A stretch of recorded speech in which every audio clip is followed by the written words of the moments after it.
जय हिंद, जय भारत। मैं रेबल सदानंद पति। दोस्तों, पश्चिम बंगाल में तकरीबन 3 हफ्ता मुझे हो चुका है। इन 3 सप्ताहों में, जिन्हें आप हफ्ता भी कह सकते हैं, बहुत सारी ऐसी चीज़ें हैं। जब हम लोग दिल्ली में किसान आंदोलन से उठ के यहाँ आए थे और जब नंदीग्राम की बात करते हैं, पश्चिम बंगाल की बात करते हैं और बंगालियों की बात करते हैं, तो बड़ा विचित्र लगता है। यहाँ पे वही नारे, भाजपा का वही नारा, जय श्री राम, जय श्री राम। कहीं डेवलपमेंट की बातें नहीं होती, कहीं पे वो बातें नहीं होती जो बुनियादी तौर पे हमारी ज़रूरतें हैं। मैंने कई सारे वीडियोस आप सभी के बीच लाया हूँ, जहाँ आपने एक नदी का वीडियो मेरा देखा होगा। स्टोरी में भी मैंने लगाया है कि केंद्र की सरकार नदियों के ऊपर पुल भी नहीं बनाती। भाई साहब, बात करने दीजिए ना, बात कर लें। तुमको अब दूसरों से पूछना पड़ेगा जी। तो बताना चाहूँगा आपको,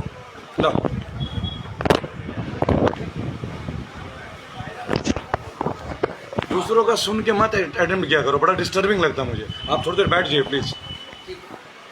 मैं आप लोगों को एक बात बताना चाहूँगा कि केंद्र की सरकार का जो काम करने का लहजा है बंगाल के अंदर, वो बहुत ही सरप्राइजिंग है, बहुत ज़्यादा सरप्राइजिंग।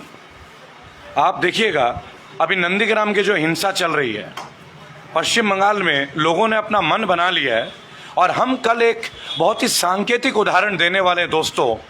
एक अखंड हिंदू मुसलमान एकता के ऊपर हम कुछ कहने वाले हैं, अखंड, जिसमें मुसलमान समुदाय, इस्लाम समुदाय के जो लोग हैं, कल सुबह 11 बजे हम लोग लाइव आने वाले हैं, दुआ करेंगे।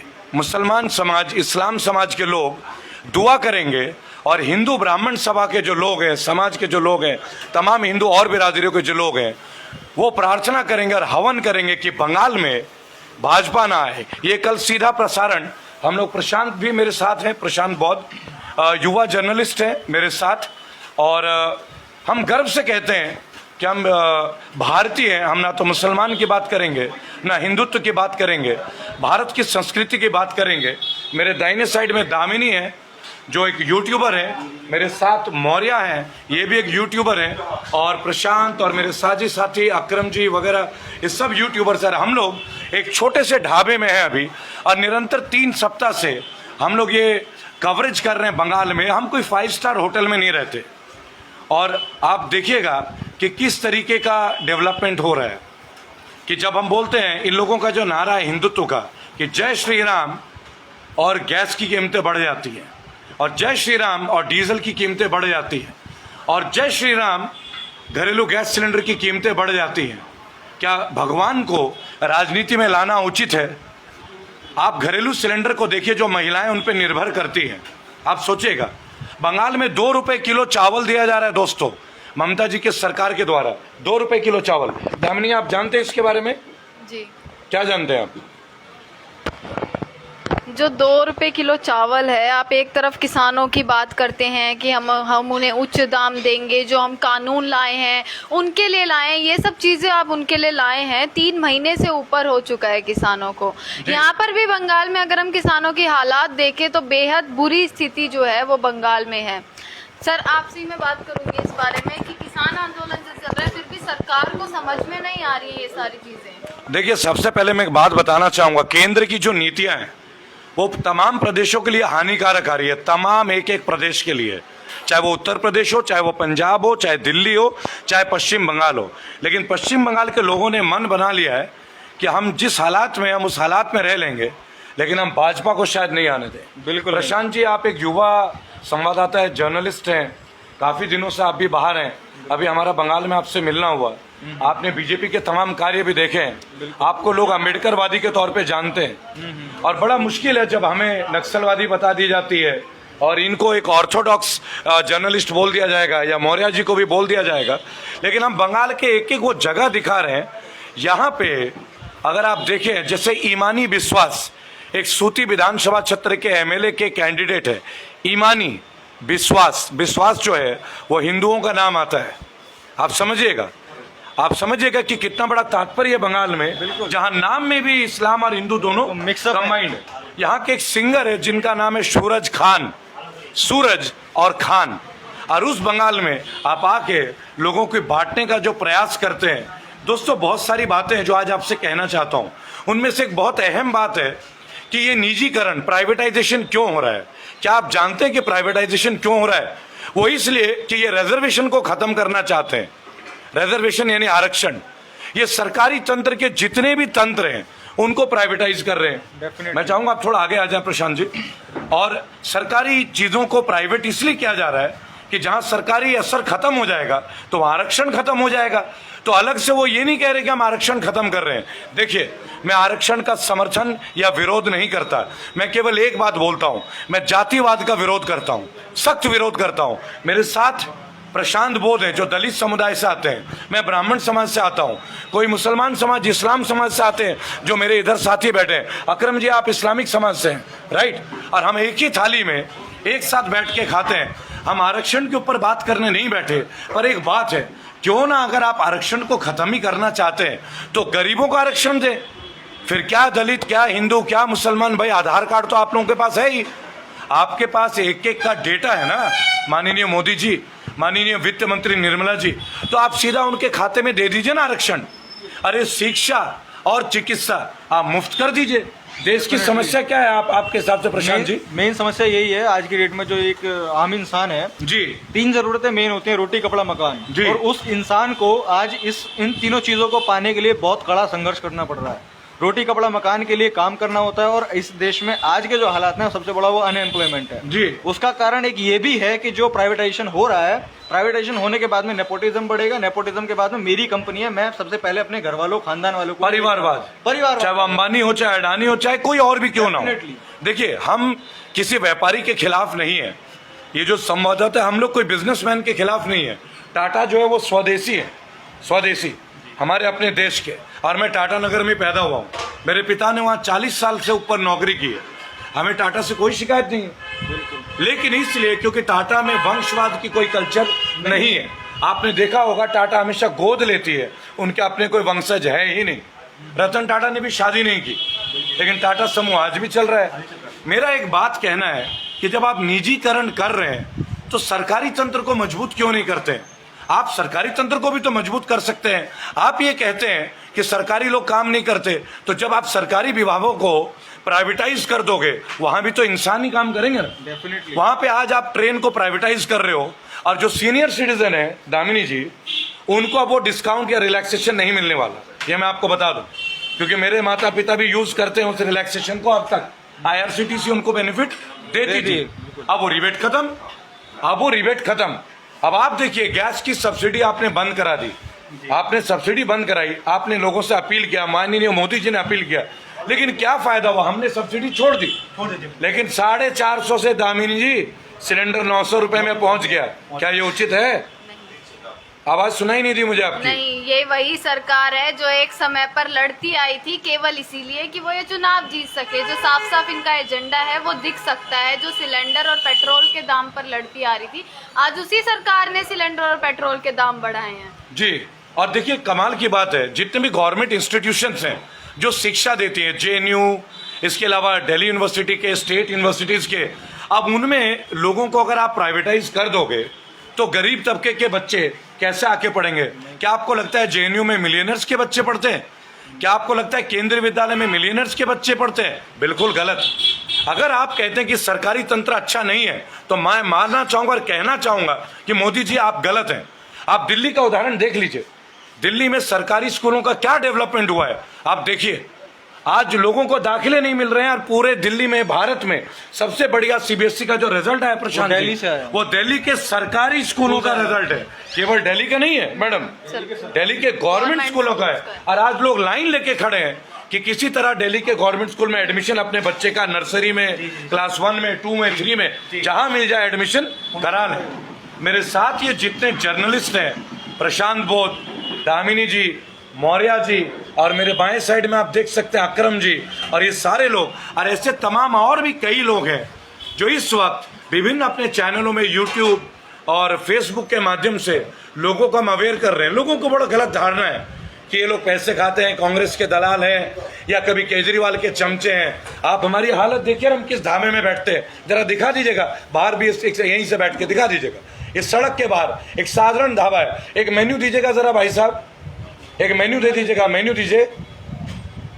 आप देखिए, मैं आपको केवल एक बात बताना चाहूंगा कि कोई भी लिस्ट दीजिए, मुझे हाथ में दीजिए।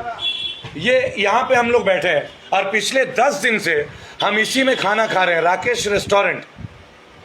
10 दिन से आप देखेंगे खाने का बिल कितना है, मैं साफ दिखा देता हूं, पढ़ लीजिएगा। इसलिए आप देखिए वो सामने वॉश मशीन है, कोई 3 स्टार, और वो देखिए एक भाई साहब वहां भी खाना खा रहे हैं।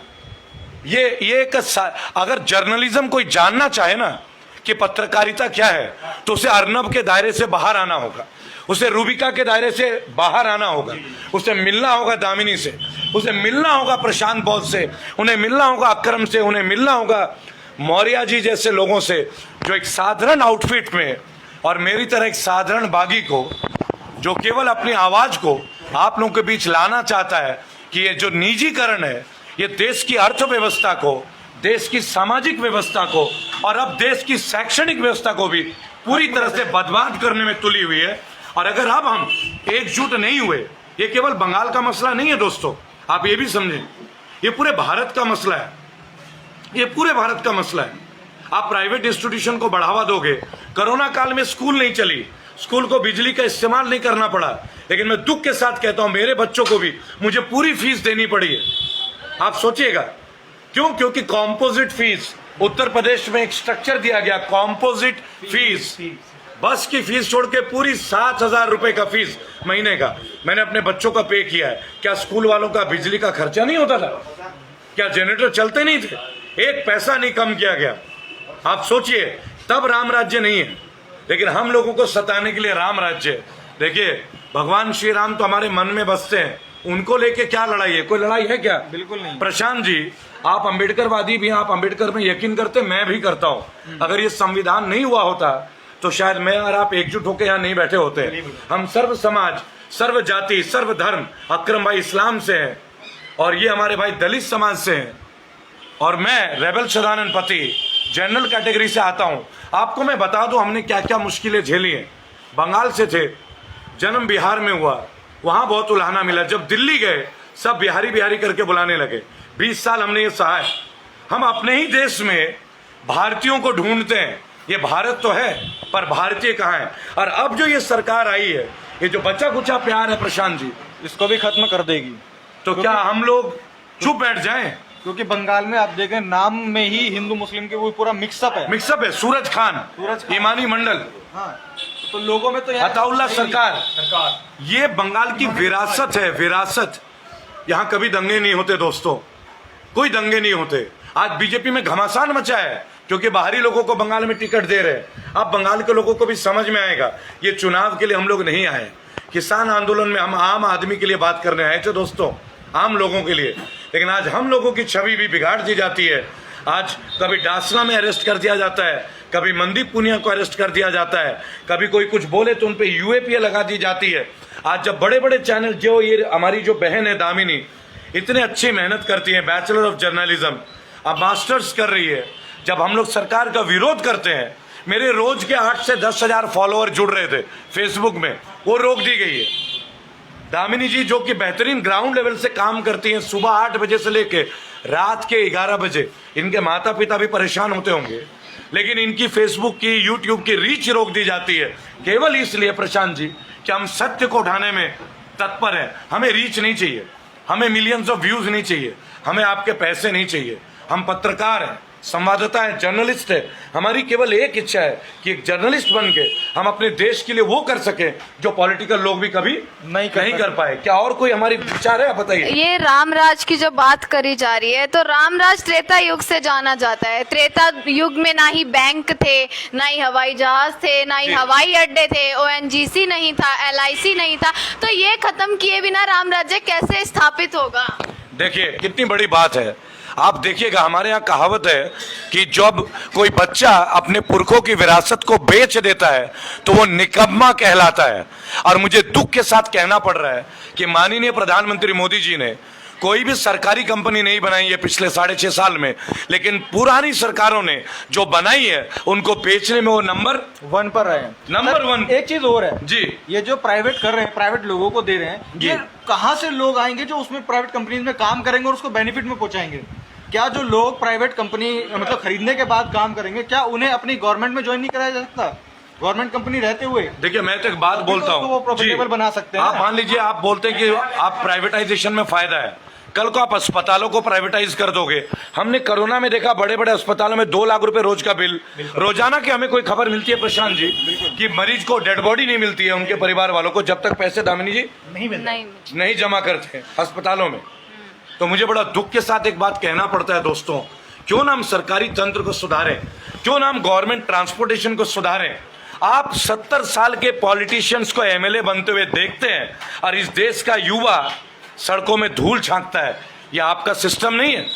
अमित शाह जैसे लोग जिनके ऊपर इतने मुकदमे दर्ज, योगी आदित्यनाथ जैसे लोग, कांग्रेस के भी बहुत बड़े बड़े नेता हैं जिनके ऊपर मुकदमे दर्ज हैं, तृणमूल के भी हैं, मैं इसमें कोई बायस नहीं हूं, लेकिन फिर भी उन्हीं लोगों को बीजेपी ले लेती है, बीजेपी के लोगों को कांग्रेस ले लेती है। क्या हमारा देश ऐसे श्रेष्ठ भारत बनेगा? ऐसे हम बनेंगे विश्व गुरु जिस देश में प्रधानमंत्री 12वीं पास होते हैं या ग्रेजुएट होते हैं या फेल होते हैं या 3rd डिवीजन में पास होते हैं, या स्मृति ईरानी जैसी नेता जो 12वीं पास होती है और खुद को ग्रेजुएट बताते हैं, या उस देश में बिहार में ऐसे व्यक्ति को शिक्षा मंत्री बनाने दिया जाता है जो जनगण मन को भी नहीं बोलना जानते हैं। क्या ये भारत उम्मीद करता है जिस भारत ने विश्व को पहला यूनिवर्सिटी दिया? आज उस भारत में एक भी टॉप के यूनिवर्सिटी नहीं है प्रशांत जी। हमने देश को बुद्ध दिया विश्व को, और हमारे देश से ही बुद्ध गायब हो गए। और हमारे देश से बुद्ध गायब हो रहे हैं। चाइना उनको अपना चुका, कंबोडिया अपना चुका, जापान उनको पूज रहा है। लेकिन आज हम अपने ऊपर अत्याचार होते तो लोग कहते हम बौद्ध बन जाएंगे, क्योंकि इस देश में हमें रहने नहीं दिया जाता। मैं बिहार से होता हूं तो दिल्ली में मुझे बिहारी कहा जाता है, कोई सिक्किम से होता है उसे चिंकी कहा जाता है, केवल इन राजनीतिक दलों की वजह से। और कहीं ना कहीं जनता भी जिम्मेदार है। मैं अपील करूंगा इस वीडियो के माध्यम से कि मैं रेबल सदानंद पति एक मोदी भक्त था, हाँ मैं था, मैंने 2014 में वोट दिया, आप जानते हैं, मेरे पोस्ट पे भी है।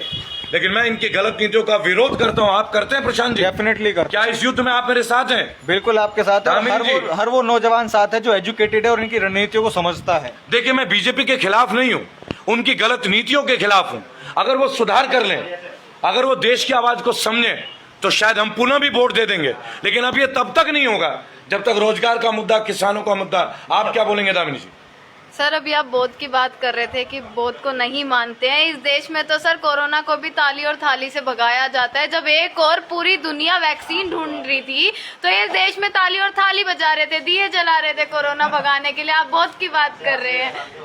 देखिए हमारी साथी जर्नलिस्ट दामिनी जी ने कितनी अच्छी बात बोला।